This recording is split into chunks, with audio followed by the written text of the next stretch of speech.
இஸ்ரேலின் நடவடிக்கைகளை பொறுத்தே கைதிகள் விடுதலை நடைபெறும். ஹமாஸின் பரபரப்பு அறிவிப்பு. போர் நிறுத்தத்திற்கு பிறகும் பாலஸ்தீனியர்களை தொடர்ந்து கொலை செய்து வரும் இஸ்ரேலை கண்டிக்கும் வகையில் ஹமாஸ் கைதிகள் விடுதலையை நிறுத்தி வைத்திருந்தது. இதனால் காசாவில் மீண்டும் பதற்றமான சூழ்நிலை உருவாகி வருகின்றது. இந்த நிலையில் போர் நிறுத்தம் மற்றும் பணைய கைதிகள் ஒப்பந்த பேச்சுவார்த்தைகள் நீர்த்து போவதை விரும்பவில்லை என்று ஹமாஸ் தெரிவித்துள்ளது. இந்த அறிக்கையானது களத்தில் நிலவும் சூழ்நிலை நிலையற்றதாக இருந்தாலும் ராஜதந்திர வழிகள் மூலம் ஒரு தீர்வை தொடர்வதில் தொடர்ந்து ஆர்வம் காட்டுவதாக ஹமாஸ் அறிவித்துள்ளது. மேலும் பேச்சுவார்த்தையில் முன்னேற்றம் ஏற்பட்டுள்ளதாக பாலஸ்தீன வட்டாரங்கள் சுட்டிக்காட்டியுள்ளன.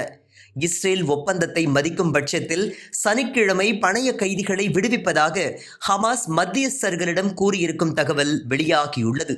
காசாவிலிருந்து கைதிகள் விடுவிக்கப்படும் போது பாலஸ்தீனிய கைதிகளையும் இஸ்ரேல் சனிக்கிழமையன்று விடுவிப்பதுடன் மனிதாபிமான ஒப்பந்தங்களுக்கு இஸ்ரேல் கட்டுப்படுவதை உறுதி செய்வதும் இதில் அடங்கும் என்று ஹமாஸ் கூறியிருக்கின்றது.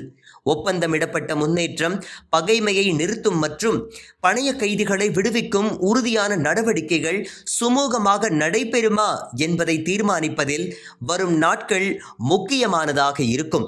வீடியோவை உங்களுக்கு வழங்கியோர் www.alyaonlinestore.com.